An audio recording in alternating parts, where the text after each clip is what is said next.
ونصلي على رسوله الكريم أما بعد فأعوذ بالله من الشيطان الرجيم بسم الله الرحمن الرحيم قال الله تبارك وتعالى يسألك أهل الكتاب أن تنزل عليهم كتابا من السماء فقد سألوا موسى أكبر من ذلك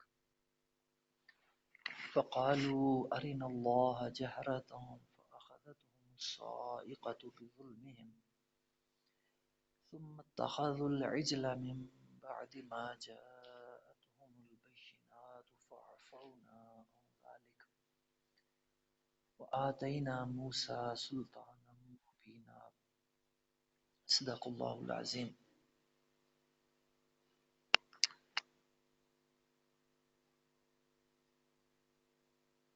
یسألوک اہل الکتاب، آپ سے سوال کرتے ہیں اہل کتاب،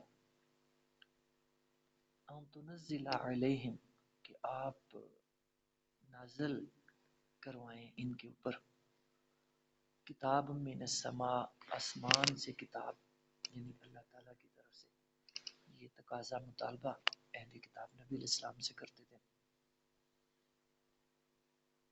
تو یہ تذکرہ اہل کتاب کا پچھلی نشست میں ہی شروع ہو گیا تھا کہ منافقین کے تذکرے کے بعد 2 آیات آئی تھیں، آیت نمبر 148 اور 149، جن میں اللہ تعالیٰ نے منافقین کے حوالے سے جو بیان شدہ مضامین تھے ان کو مد نظر رکھتے ہوئے کچھ مسائل پیدا ہو سکتے تھے، ان کا حل بتایا گیا.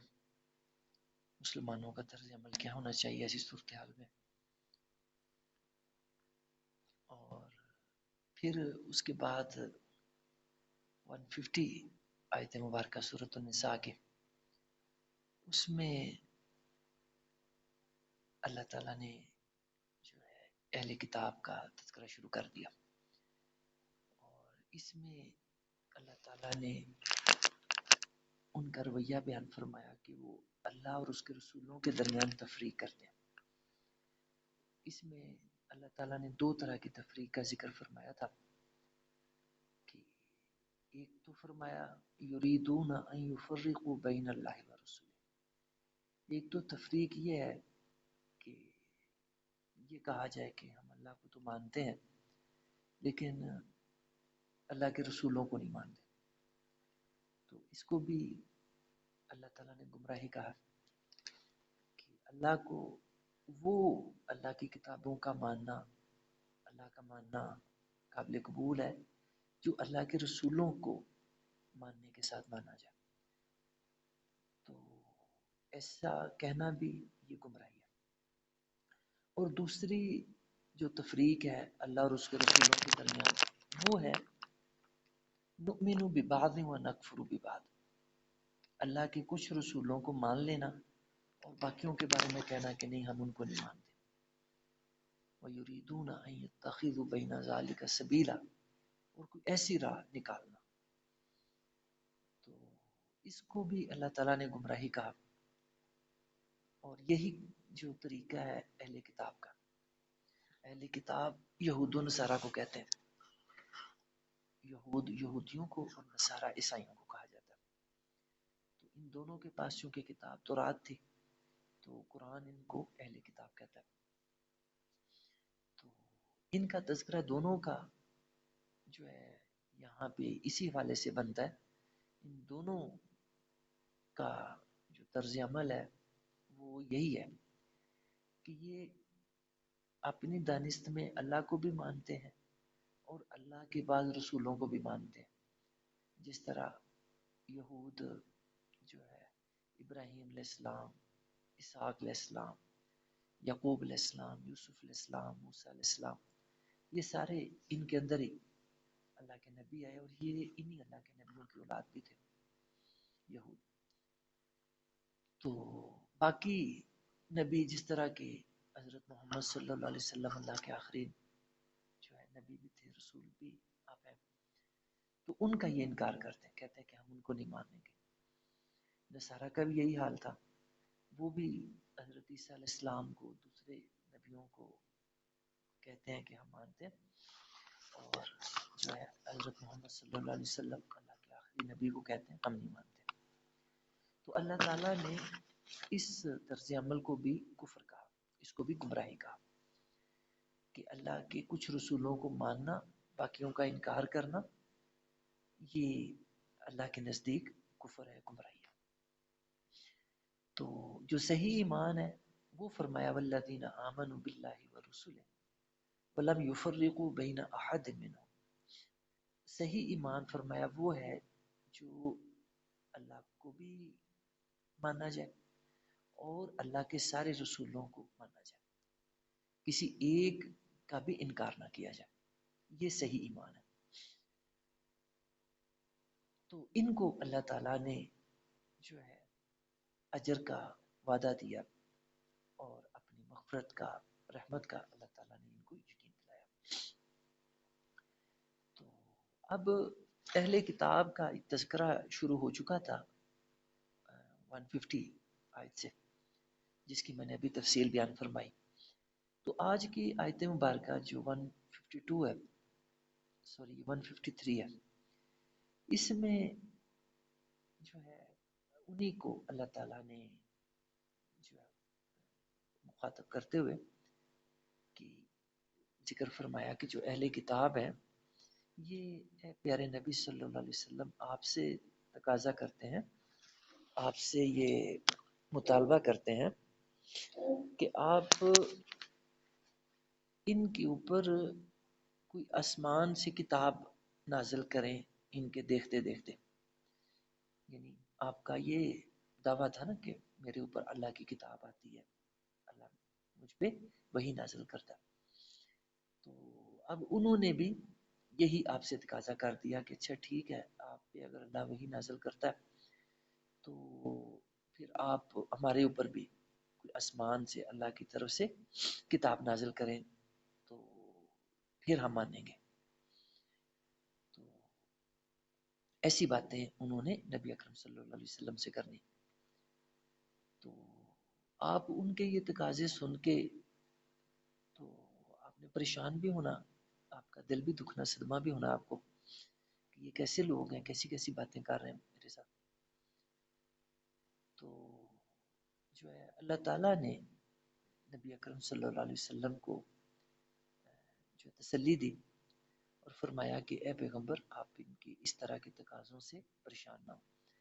فقد سألوا موسیٰ اکبر من ذلک، کیونکہ یہ موسیٰ علیہ السلام سے اس سے بڑے تقاضے کر چکے ہیں۔ فقد سألوا، یہ مطالبے کر چکے ہیں موسیٰ علیہ السلام سے، اکبر من ذلک، اس سے بھی بڑے۔ کون سے بلا؟ فقالوا، ان کو یہ کہتے تھے ارنا اللہ جہرا، کہ ہمیں اللہ دکھاؤ کھلم کھلا۔ یعنی جو ہے آپ کو تو صرف یہ کہہ رہے ہیں نا کہ کتاب ہمارے اوپر بھی جو ہے آسمان سے اتارو اللہ کی طرف سے، تو یہ تو چھوٹی بات ہے۔ موسیٰ علیہ السلام جو اللہ کے نبی تھے، جن کے یہ پیروکار تھے، تو اس سے تو یہ بھی تقاضا کرتے تھے، مطالبہ کرتے تھے کہ ہمیں اللہ دکھاؤ کھلم کھلا، ہم اللہ کو دیکھنا چاہتے ہیں۔ تو جو ہے گو کہ جو نبی اکرم صلی اللہ علیہ وسلم کے زمانے کے اہل کتاب تھے وہ اولادیں تھیں ان لوگوں کی جنہوں نے موسیٰ علیہ السلام سے یہ تقاضے کیے تھے، لیکن ان کا طرز عمل چونکہ ایک جیسا تھا تو اللہ تعالیٰ نے جو ہے یہ عمل بھی انہی کی طرف منسوخ کیا۔ یہ بھی چونکہ اپنے اسلاف کے طریقے پہ ہی چلے آ رہے تھے، تو جب اسلاف کے طریقے پہ چل رہے ہوں تو ان دونوں کے اعمال جو ہے یکساں ہو جاتے ہیں، مشابہ ہو جاتے ہیں۔ تو اسی وجہ سے گو کہ یہ تقاضا موسیٰ علیہ السلام سے ان کے اسلاف کا تھا، لیکن اس کے باوجود اللہ تعالیٰ نے ان کی طرف منسوخ کیا، اخلاف کی طرف۔ فَأَخَذَتْهُمُ الصَّاعِقَةُ بِظُلْمِهِمْ، اور پھر ان کا انجام بتایا کہ جب انہوں نے اللہ کو کھلم کھلا دیکھنے کا مطالبہ کیا موسیٰ علیہ السلام سے ان کے اسلاف نے، تو کیا ہوا؟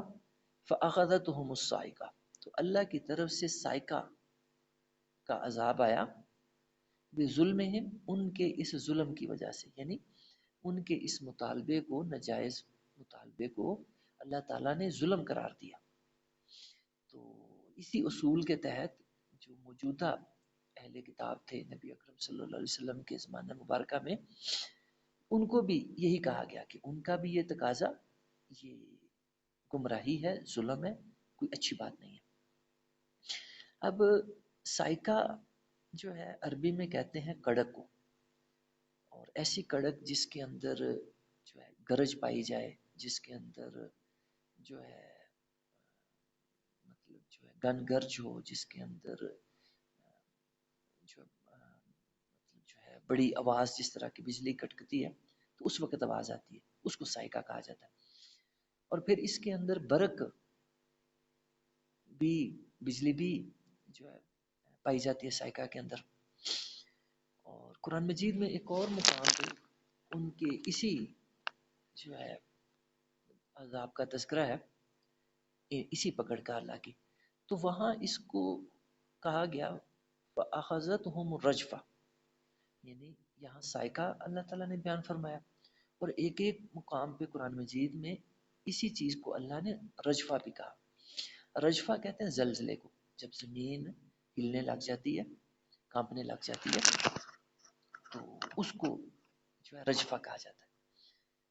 تو جو ہے یہ ہوا ایسے تھا کہ یہ جو تقاضا تھا جب انہوں نے جو ہے رکھا تھا موسیٰ علیہ السلام کے سامنے، تو یہ واقعہ ہے جب موسیٰ علیہ السلام ان کے لے کے جاتے ہیں 70 سردار، یہ قرآن مجید میں نا دوسرے مقام پہ اس کی وضاحت ہے کہ ایک ہی مضمون قرآن مجید میں پھیلا ہوتا ہے مختلف صورتوں کے اندر، مختلف مقامات پہ، تو ایک مقام قرآن مجید کا اس کے دوسرے مقام کی وضاحت کرتا ہے۔ اس کو ہم جو ہے تفسیر بالقرآن کہتے ہیں کہ قرآن مجید اپنے آیات کی خود وضاحت کرتا ہے۔ تو یہ سب سے اچھی تفسیر یہ ہوتی ہے کہ جو قرآن اپنے ایک مقام پہ دوسرے مقام پہ وضاحت کرتا ہے۔ تو دوسرے مقام پہ اس کا تذکرہ فرمایا گیا کہ 70 جو سردار تھے یہ موسیٰ علیہ السلام کے ساتھ گئے تھے، اور جو ہے یہ تقاضا تھا ان کا کہ ہمیں اللہ کو جو ہے دیکھنا ہے۔ تو پھر جب اللہ کی طرف سے سائکہ آئی تو اس کے آنے کا یہ اثر ہوا کہ جو پہاڑ تھے، وہاں کی زمین تھی، وہ بھی زلزلے کی طرح بھونچال آ گیا اس میں، وہ ہلنے لگ گئے، ارتعاش آ گیا اس میں۔ تو جو ہے موسیٰ علیہ السلام اس جو ہے واقعے پہ بے ہوش ہو گیا، غش کھا کے گر گیا، فخر موسیٰ صاعقہ۔ اور جو آپ ان کے ساتھ بنی اسرائیل کے 70 سردار گئے تھے، 62 لوگ گئے تھے، ان کے بارے میں آتا ہے کہ ان کو جو ہے اتنا صدمہ پہنچا اس واقعے سے، اتنا ان کو اس سے جو ہے ان کی حالت خراب ہوئی کہ وہ موت ان پہ طاری ہوگی، یعنی ان کو موت آ گئی۔ یہ اتنا مشکل مرحلہ تھا ان کے لیے، وہ اس کتاب نہ لا سکے، سائکا کی اور رجفہ کی۔ تو جب موت آ گئی تو موسیٰ علیہ السلام کو جب ہوش آئی، بے ہوش وہ بھی ہو گیا کہ یہ ایک مشکل مرحلہ تھا، ایک جو ہے مطلب بڑی جو ہے وہ اہم تھی، یہ ایک صورتحال تھی۔ تو تاب موسیٰ علیہ السلام بھی نہ لا سکے اس کی، وہ بھی بے ہوش ہو گئے۔ تو جب ان کو ہوش آیا تو دیکھا کہ جو سردار آئے تھے بنی اسرائیل کے، وہ سارے کے سارے مرے پڑے۔ تو اللہ تعالیٰ سے دعا کی کہ یا اللہ تو بڑا غفور الرحیم ہے، اور جو ہے ابھی مطلب جو ہے تو اگر ان کو زندگی دے دے تو یہ تیری بڑی مہربانی ہوگی۔ اللہ سے دعا فرمائی ان کی زندگی کی۔ تو اللہ تعالیٰ نے ان سرداروں کو موسیٰ علیہ السلام کی دعا کے نتیجے میں دوبارہ زندگی عطا فرمائی، اور قرآن مجید میں ایسے واقعات اور بھی ملتے ہیں.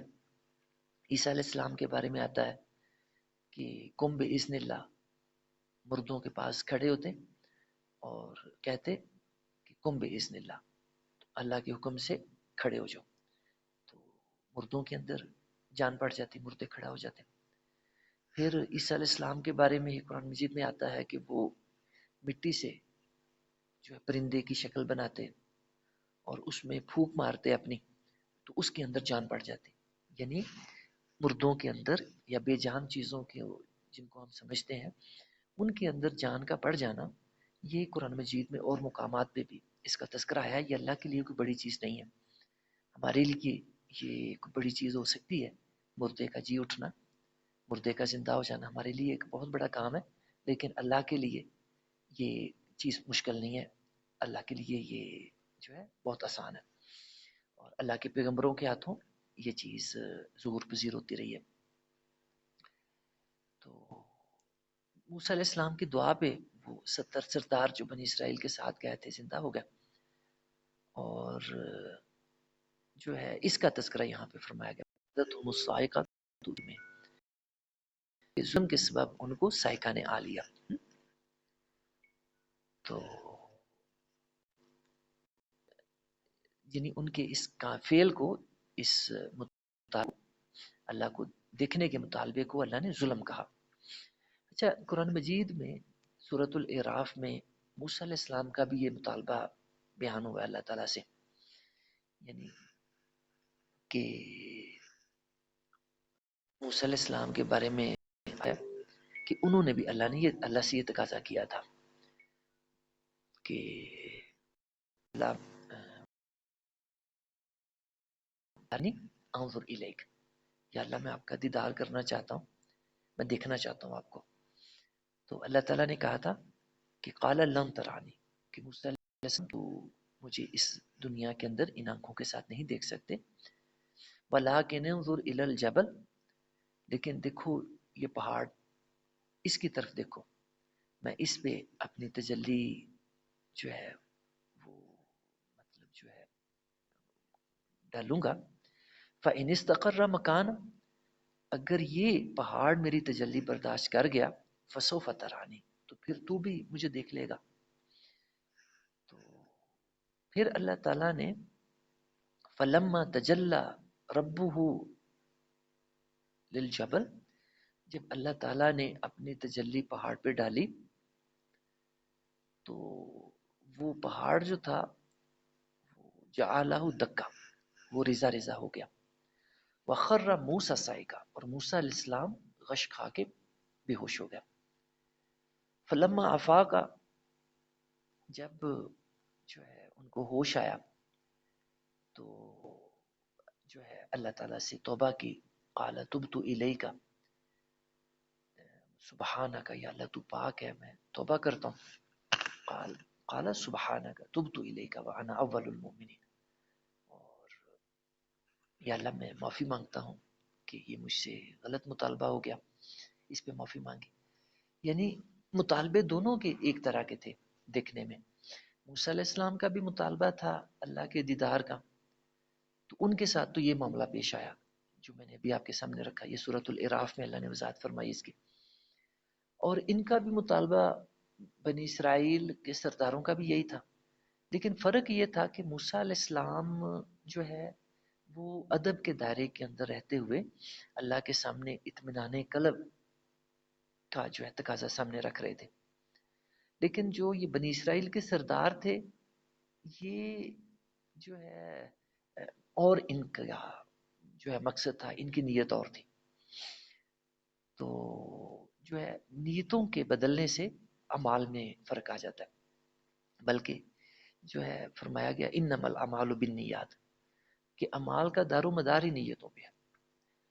اعمال ظاہری طور پہ دیکھنے میں بے شک ایک جیسے نظر آ رہے ہوں، لیکن اگر ان کے پیچھے نیت کا فرق ہے تو اعمال کا جو نتیجہ ہے وہ نیتوں کے مطابق ہی سامنے آئے گا.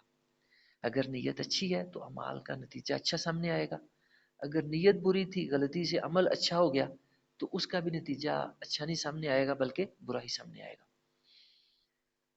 ثم اتخذوا العجل من بعد ما جاءتهم البينات، پھر فرمایا کہ انہوں نے بچڑے کو معبود بنا لیا.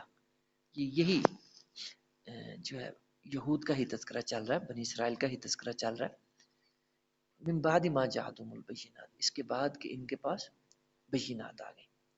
یہ تذکرہ ہے جب موسیٰ علیہ السلام بنی اسرائیل کو مصر سے نکال کے، فرعون کی غلامی سے نکال کے ان کو لے گئے ہیں صحرائے سینا میں، اور رستے میں بحر کلزم کو اللہ تعالیٰ نے اپنی قدرت سے عبور کرایا. ان کو 12 رستے ان کے لیے بنا دیے. موسیٰ علیہ السلام نے اللہ کے حکم سے اپنا عصا سمندر کے پانی پہ مارا تو 12 رستے بن گئے، کیونکہ ان کے 12 قبیلے تھے بنی اسرائیل کے، تو ہر قبیلہ اپنے رستے میں سے گزرتا ہوا گیا. اور پھر فرعون جب پہنچا ہے تو اللہ تعالیٰ نے سمندر کو دوبارہ ملنے کا حکم دے دیا، اور اس کی ساری فوج جو تھی سمندر کے اندر غرق ہو گئی. تو اس کا تذکرہ فرمایا اللہ تعالیٰ نے کہ جب یہ بحر کلزم عبور کر کے مصر سے فرعونیوں کی غلامی سے نکل کے صحرائے سینا میں پہنچے، اور موسیٰ علیہ السلام کو اللہ تعالیٰ نے اپنے پاس 30 راتوں کے لیے بلایا اعتکاف کے لیے طور پہ. تو موسیٰ علیہ السلام سے جو تھوڑی سی جذبات کے اندر آ کے یہ مطلب جو ہے کچھ مطلب بے اعتدالی ہو گئی کہ وہ اللہ تعالیٰ کے دیے ہوئے وقت سے پہلے پہنچ گیا اللہ تعالیٰ کے پاس. یعنی دیکھنے میں تو یہ ایک اچھی چیز ہے، ایک اچھے کام کے لیے اللہ کے پاس جانے کا شوق، اللہ سے ملنے کا شوق سب کو ہونا چاہیے، اور یہ بہت بڑی چیز ہے. تو اسی شوق میں، اسی جذبے میں وہ اللہ تعالیٰ کے دیے ہوئے وقت سے پہلے پہنچ گیا. تو جو ہے اللہ تعالیٰ نے پھر موسیٰ علیہ السلام کی تربیت کے تقاضے سے جو مدت 30 راتوں کی تھی اس کو بڑھا کے اللہ نے 40 کر دیا. اس کی وضاحت بھی قرآن مجید میں دوسرے مقامات پہ آتی ہے. تو اب جو ہے اس وقت جب موسیٰ علیہ السلام اعتکاف کر رہے تھے طور پہ، اس کے بعد اللہ تعالیٰ نے ان کو تورات عطا فرمانی تھی. یہ کوئی اللہ تعالیٰ کا اصول رہا ہے کہ اپنے نبیوں کو کتابیں دینے سے پہلے اللہ تعالیٰ جو ہے ان کی تربیت فرماتا ہے، اور جو ہے اسی مقصد کے پیش نظر موسیٰ علیہ السلام کو اللہ تعالیٰ نے اعتکاف کے لیے طور پہ بلایا کہ دنیا کے سارے کام چھوڑ کے وہ وہاں پہ یکسو ہو کے تو اللہ کی یاد میں جو ہے لگے رہے. اور نبی اکرم صلی اللہ علیہ وسلم کو بھی آپ جانتے ہیں کہ اللہ تعالیٰ نے جو ہے وہی جو ہے کہ نزول سے پہلے آپ کو بھی اللہ تعالیٰ نے غار حرا میں جو ہے اللہ تعالیٰ نے جو ہے رہنمائی فرمائی کہ آپ جو ہے اپنے ساتھ کچھ روز کا کھانے پینے کا سامان لے جاتے اور جا کے غار حرا میں اعتکاف کرتے اور اللہ کو یاد کرتے، وہاں پہ غور و فکر کرتے. تو پھر اس کے بعد اللہ تعالیٰ نے پہلی وحی حضرت جبرائیل علیہ السلام فرشتہ کو بھیجا پہلی وحی دے کے. تو موسیٰ علیہ السلام کو بھی اللہ نے کتاب دینے سے پہلے اپنے پاس طور پہ بلایا، اور اس طرح جب 40 رات کا ان کا اعتکاف پورا ہو گیا تو پھر اللہ نے تورات لکھی ہوئی الواح کی صورت میں، جس طرح قرآن کے دوسرے مقامات پہ آتا ہے، اللہ تعالیٰ نے موسیٰ علیہ السلام کو عطا فرمائی. تو اسی دوران جب موسیٰ علیہ السلام وہاں اعتکاف کر رہے تھے تو پیچھے ہارون علیہ السلام کو جو ان کے بھائی بھی تھے بنی اسرائیل پہ اپنا خلیفہ اپنا بنا گئے تھے، سربراہ بنا گئے تھے ان کے اوپر، اور ان کی ذمہ داری لگا گئے تھے کہ اب آپ نے میرے بعد ان کی رہنمائی کرنی ہے، ان کو جو ہے گائیڈ کرنا. تو انہوں نے ہارون علیہ السلام کا وہ روب دبدبہ نہیں تھا جو موسیٰ علیہ السلام کا تھا. تو انہوں نے ہارون علیہ السلام کی جو ہے وہ تابعداری کی بجائے ایک اور ہی انہوں نے طریقہ نکالا کہ ایک اپنے جو زیورات تھے سارے ان کے پاس انہوں نے ایک جگہ پہ اکٹھے کیے ہوئے تھے حفاظت کی غرض سے پہلے، کیونکہ وہاں سے فرعون کی غلامی سے نکل کے بھاگ کے آ رہے تھے مصر سے، زیورات وغیرہ اپنے جو قیمتی چیزیں تھی ساتھ لے آئے تھے، تو وہ ایک جگہ انہوں نے حفاظت کی غرض سے اکٹھی کر لی تھی. تو ایک سامری ان کے اندر بڑا تیز شخص تھا، اس نے اس کا ایک بچڑا بنا دیا، گائے کا بچہ، گسالہ جسے کہتے ہیں، اور اس کو ایسے بنایا کہ جب ہوا چلتی تو اس کے اندر سے باں باں کی آواز نکلتی، جس طرح کے گائے کے بچڑے نا آوازیں نکالتے ہیں۔ تو اب اس نے کہا کہ یہ دیکھو خدا تو تمہارا یہ تھا، کیسے بول رہا ہے، کیسے آوازیں نکال رہا ہے۔ اور موسیٰ علیہ السلام کو مغالطہ لگ گیا، وہ پتہ نہیں کہاں چلے گئے، تو لہٰذا تمہارا خدا تو تمہارے پاس خود آ گیا، تو بس تم اس کی عبادت کرو، اس کی پوجا کرو۔ تو بہت سارے لوگ بنی اسرائیل کے وہ اس بچڑے کو خدا بنا کے تو اس کی پوجا کرنے لگ گئے۔ ہارون علیہ السلام نے بہت سمجھایا کہ دیکھو یہ چیز غلط ہے، یہ شرک ہے، تو تم اس راہ پہ نہ چلو، لیکن وہ بڑی سرکش قوم تھی، اور جو ہے مجھے تو جو ہے قرآن پڑھ کے یہی سمجھ آتی ہے کہ یہودی قوم کو اللہ نے کوئی حکم ایسا نہیں دیا جس کی اس قوم نے نافرمانی نہیں کی، یعنی کوئی حکم اللہ کا مجھے صحیح سلامت نہیں ملتا جس کی اس قوم نے تابعداری کی ہو، اس پہ عمل کیا، بلکہ ایسا نظر آتا ہے کہ اللہ نے جو بھی اس قوم کو حکم دیا انہوں نے لازماً اللہ کے حکم کی نافرمانی کی۔ یہ اس قوم کا وتیرہ، اس قوم کا طرز عمل یہ تھا۔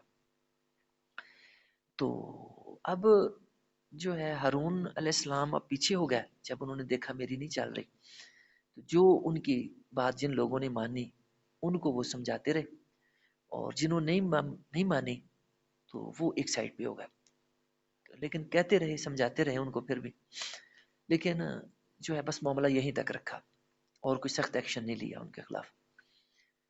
تو جب موسیٰ علیہ السلام کا اعتکاف پورا ہوا تو اللہ تعالیٰ نے تو رات بھی دی اور ساتھ بتا بھی دیا کہ جو ہے نا تمہارے پیچھے یہ معاملہ پیش آ چکا کہ بنی اسرائیل انہوں نے توحید کو چھوڑ کے تو شرک کا رستہ اختیار کر لیا، گائے کے جو ہے بچڑے کی پوجا شروع کر دی۔ موسیٰ علیہ السلام غصے میں واپس آتے ہیں اور آگے ہارون علیہ السلام جو ہے ان کے مطلب جو ہے ان کی جو ملاقات ان سے ہوتی ہے تو ان کو بالوں سے پکڑ لیتے ہیں اور جو ہے ان کو گھسیٹنے لگ جاتے ہیں، تو برا بلا ان کو کہنے لگ جاتے ہیں، ڈانٹنے لگ جاتے ہیں، تو 7 حلوہ پھینکتے ہیں ایک طرف، تو وہ بیچارے اپنی صفائی پیش کرتے ہیں کہ اس میں میرا قصور نہیں ہے، تو میں نے تو پوری کوشش کی ان کو راہ راست بتانے کی، لیکن یہ میرے پیچھے چلنے کی بجائے یہ سامری کے پیچھے چلے۔ پھر موسیٰ علیہ السلام نے سامری کو پکڑ لیا کہ تم بتاؤ کہ تم نے یہ کیا کیا۔ پھر اس نے اپنی طرف سے جو ہے جو اس کی سمجھ بوجھ تھی، جو اس کے دلائل تھے، اس نے سامنے رکھے۔ انشاءاللہ تعالیٰ قرآن کے دوسرے مقامات پہ یہ مضمون آئیں گے تو پھر انشاءاللہ تعالیٰ وہاں پہ ان کے جو قول تھے، ان کا موقف تھا، وہ ہم دیکھیں گے۔ تو قصہ مختصر یہ کہ جو ہے اب موسیٰ علیہ السلام سخت غصے کا اظہار کرتے ہیں قوم پہ آ کے جن لوگوں نے یہ حرکت کی ہوتی ہے، اور اللہ سے اب جو ہے دعا کرتے ہیں کہ یا اللہ اب ان کی کوئی معافی کی صورت پیدا فرما دے۔ تو اللہ تعالیٰ نے یہاں تو وضاحت نہیں کی، یہاں بس اتنا فرما دیا فَعَفَوْنَا عَنْ ذَلِكَ، کہ ہم نے معاف کر دیا ان کے اس جو ہے گناہ کو، ان کے اس عمل کو۔ یہاں صرف اتنا کہا، لیکن سورۃ البقرہ میں جہاں بنی اسرائیل کا آیت 47 سے تذکرہ شروع ہو کے 96 آیت تک جاتا ہے، تو وہاں تفصیل کے ساتھ اللہ تعالیٰ نے بیان فرمایا اسی چیز کو کہ اللہ نے ان کی توبہ کیسے قبول کی اور توبہ کا کیا طریقہ بتایا۔ وہاں تذکرہ ہوتا ہے، اللہ نے فرمایا کہ جو کہا گیا کہ جن لوگوں نے بھی موسیٰ علیہ السلام کی غیر موجودگی میں اس کی بچڑے کی پوجا کی ہے، اس کو انہوں نے خدا بنایا ہے، تو فرمایا کہ ان کے رشتہ دار، ان کے قبیلے والے، کیونکہ 12 قبیلے ہیں نا جس کا میں نے ابھی بھی ذکر کیا، ان کے بنی اسرائیل کے اندر 12 خاندان تھے، بڑے 12 قبیلے تھے، تو اسی وجہ سے ان کے لیے رستے بھی 12 بنائے گئے گزرنے کے لیے، تاکہ کوئی مسئلہ نہ پیدا ہو، ہر قبیلہ اپنے اپنے رستے سے گزرے۔ پھر جب ان کے لیے پانی کے چشمے نکالے گئے، موسیٰ علیہ السلام کو اللہ نے حکم دیا، پھر پانی ان کو نے تقاضا کیا کہ موسیٰ علیہ السلام یہاں پانی نہیں ہے، ہمیں پانی چاہیے پینے کے لیے. تو انہوں نے اللہ کے حکم سے اپنا عصا، اپنی لاٹھی پتھر پہ ماری، تو وہاں سے چشمے بھی اللہ نے 12 جاری کر دیے. کیونکہ یہ 12 قبیلے تھے تو ہر قبیلے کو اللہ نے کہا کہ اپنا اپنا چشمہ جو ہے تم لے لو، اس سے پانی پیو، کیونکہ ان میں آپس بھی ناچاکی تھی اور اتفاق نہیں تھا 12 قبیلوں کے اندر. تو لہٰذا اللہ تعالیٰ جو ان کے لیے رستے بناتا تھا، چشمے دیتا تھا، باقی چیزیں ان کو علیحدہ علیحدہ ان کے قبیلوں کے لحاظ سے دے دیتا تھا کہ چلو تم خوش رہو. تو اب جب ان پہ یہ جو ہے معافی کا طریقہ، توبہ کا طریقہ بتایا، تو یہی بتایا کہ ہر قبیلے والا اس کے اندر جن جن لوگوں نے شرک کیا ہے وہ ان کے رشتہ دار، اپنے رشتہ دار، وہ ان کو قتل کر دیں. یعنی یہ بہت بڑی سزا تھی جو شرک کرنے والوں کو دی گئی. یعنی اگر کسی کے بیٹے نے شرک کیا ہے اور باپ نے نہیں کیا، باپ جو ہے صحیح راہ پہ قائم رہا ہے، ہارون علیہ السلام کے ساتھ رہا ہے، تو باپ کو حکم ہوا کہ بیٹے کو قتل کر دو.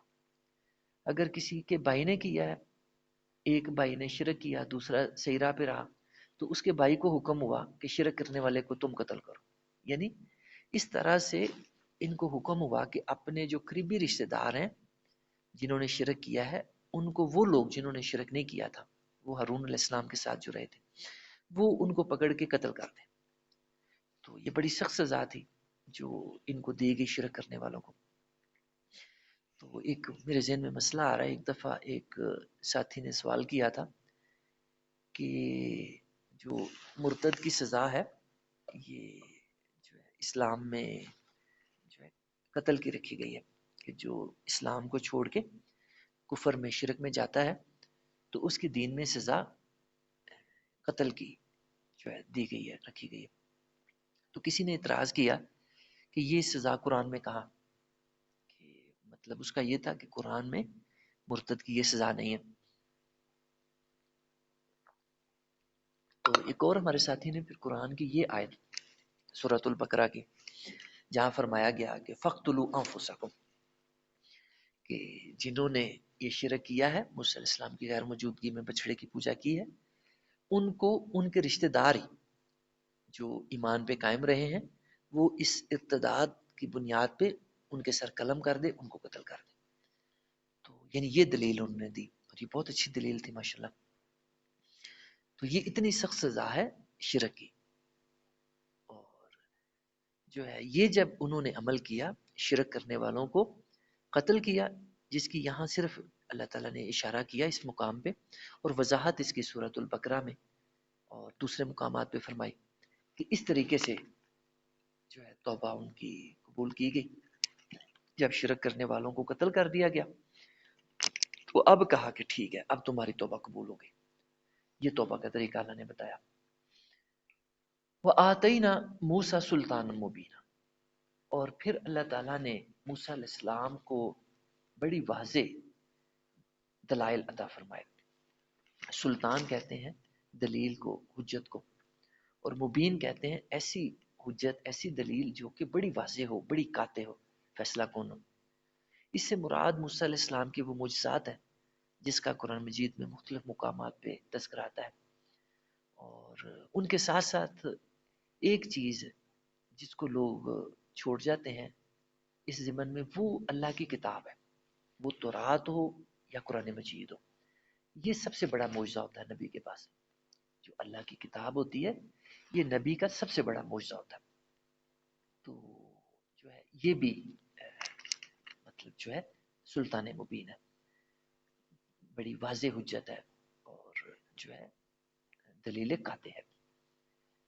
وَرَفَعْنَا فَوْقَهُمُ الطُّورَ بِمِيثَاقِهِمْ، اور پھر انہی یعنی بات کہاں سے شروع ہوئی تھی کہ اہل کتاب کو آپ نے، نبی اکرم صلی اللہ علیہ وسلم نے دین کی دعوت دینی کہ تم دین قبول کر لو، مسلمان ہو جاؤ اور اللہ کی کتاب پہ مان لے آؤ، مجھ پہ مان لے آؤ، میں اللہ کا خیر رسول ہوں.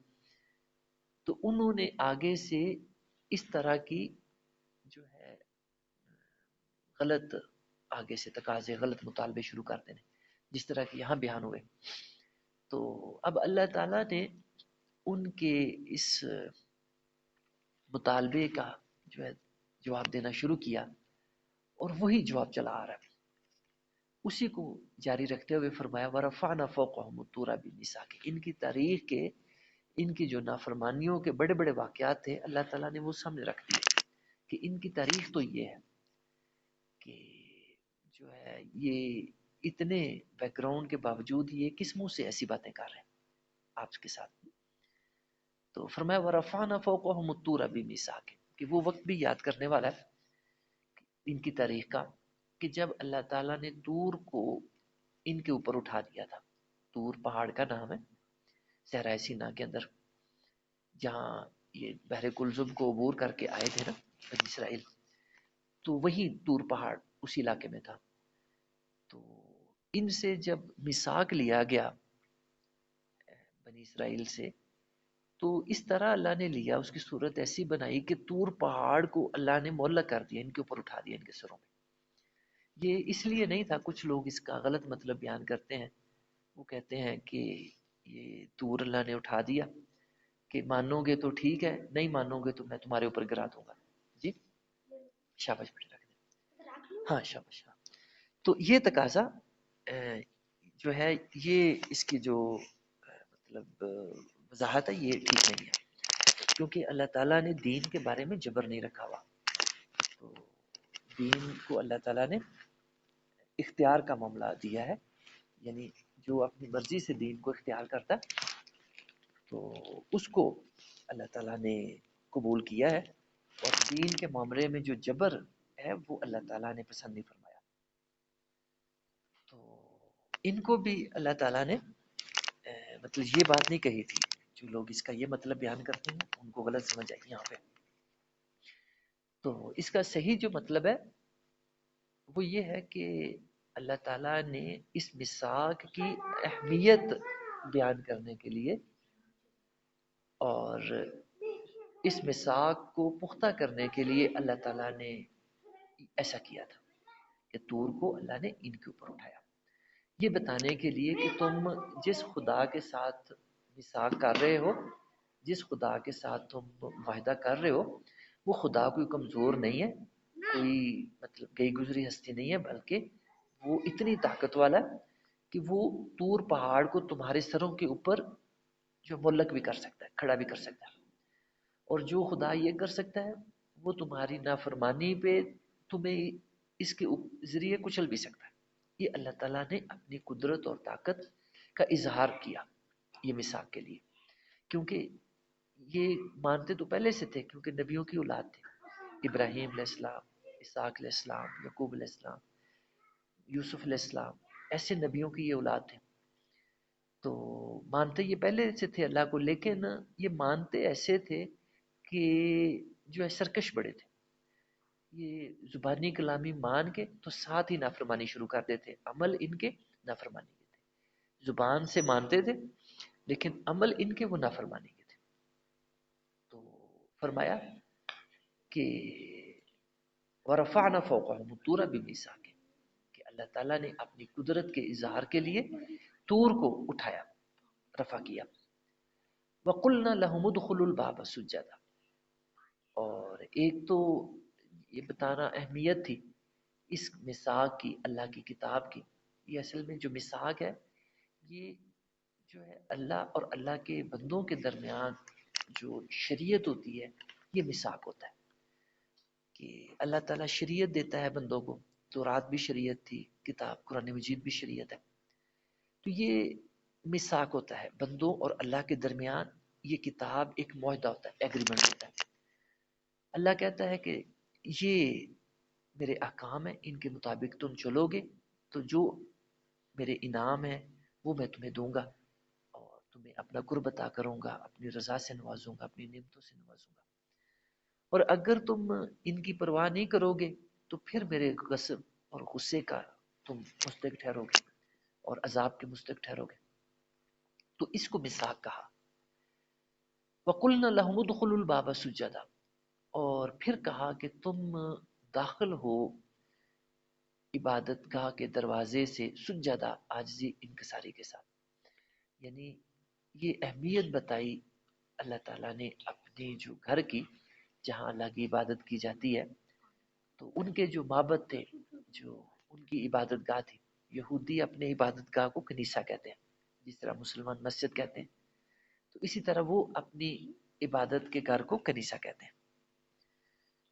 تو جو ہے وہ ان کا حکم دیا کہ تم اس میں داخل ہو تو عاجزی انکساری کے ساتھ.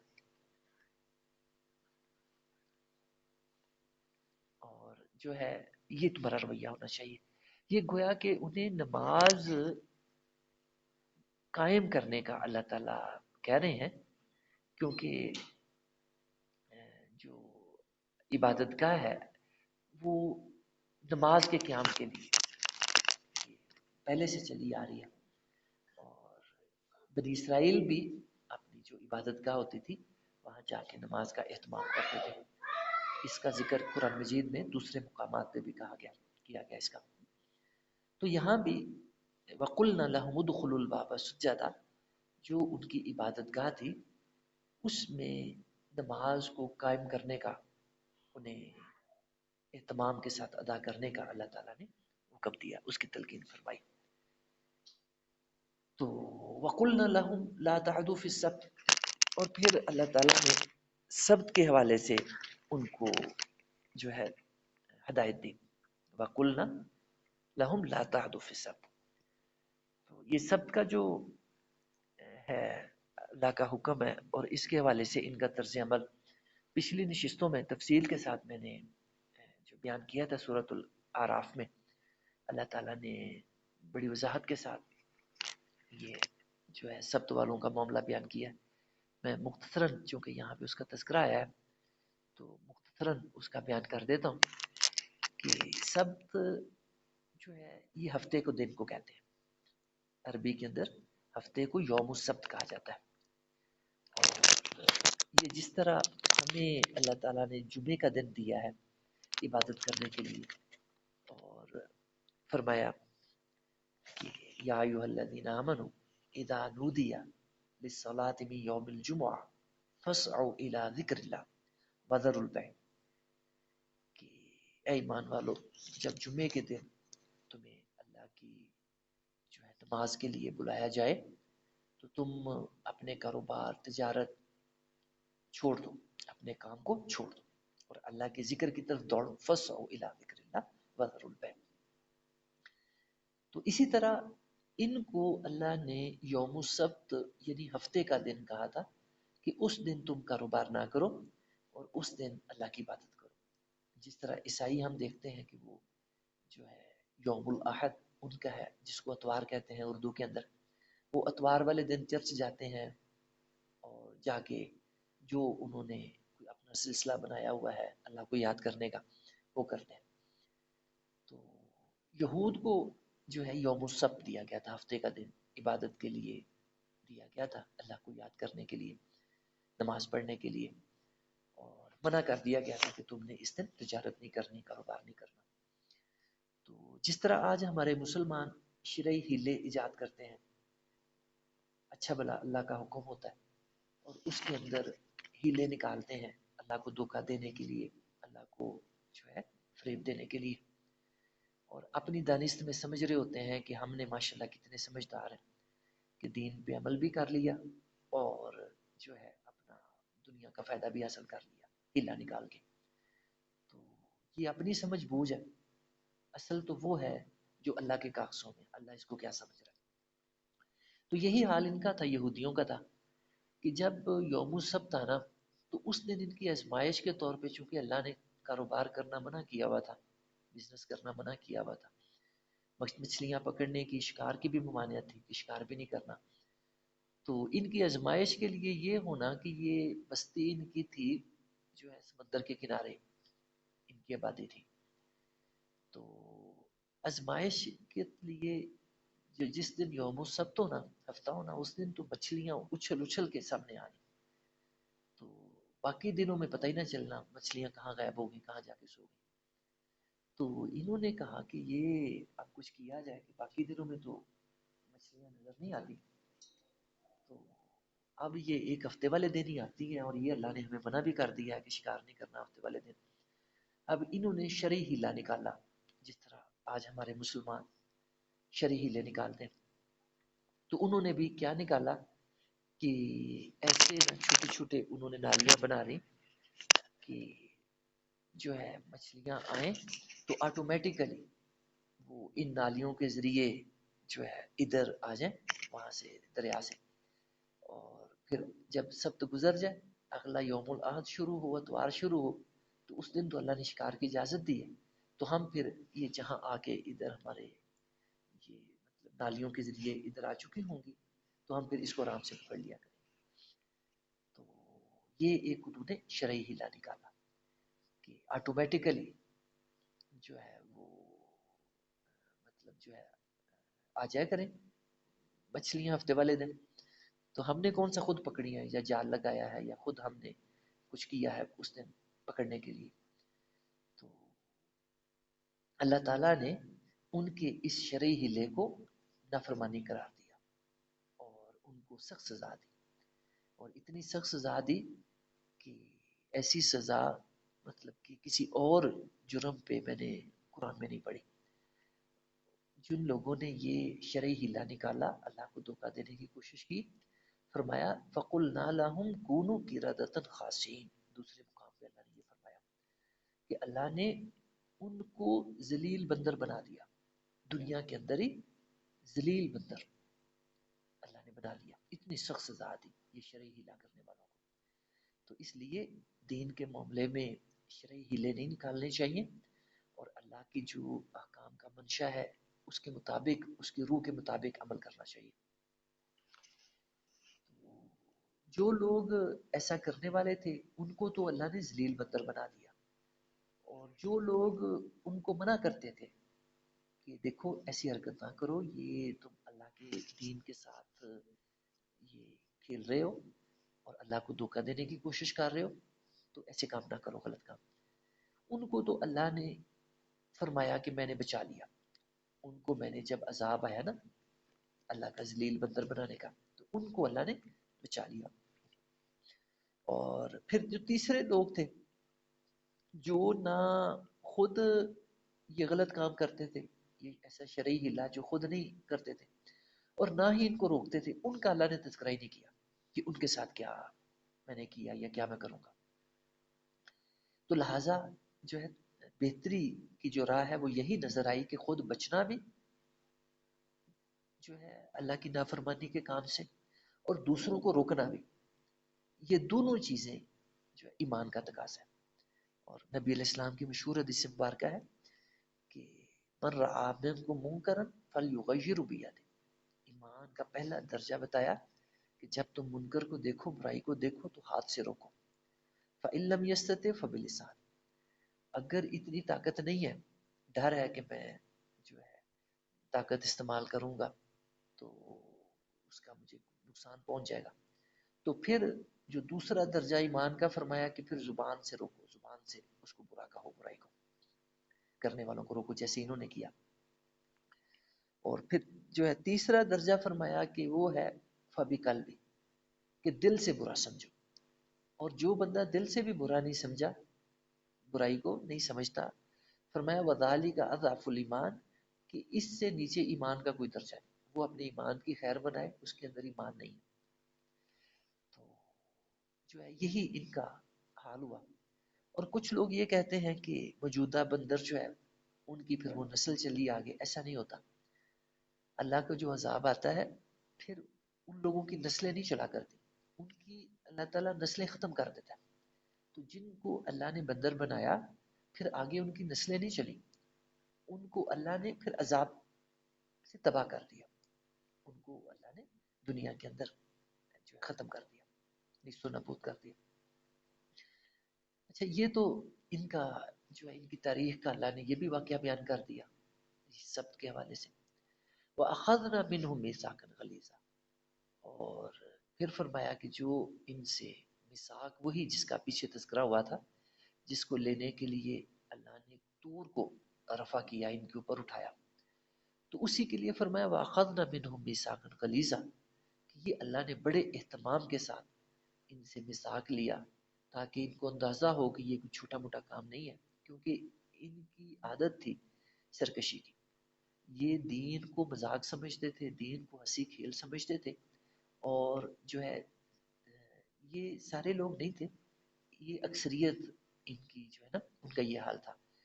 اور کچھ لوگ ان کے جو ہے وہ اچھے بھی تھے، جس کا اللہ تعالیٰ نے تذکرہ فرمایا قرآن مجید میں جو ہے مختلف مقامات پہ. اللہ نے جو اچھے لوگ تھے ان میں سے ان کا تذکرہ فرمایا. جیسے کہ یہاں بھی مطلب اسی مقام پہ آگے آیت آ رہی ہے 162 اسی سورۃ النساء کی، اس میں بھی اللہ تعالیٰ نے ان کے انہی لوگوں کی تعریف فرمائی جو کہ ایمان پر قائم تھے.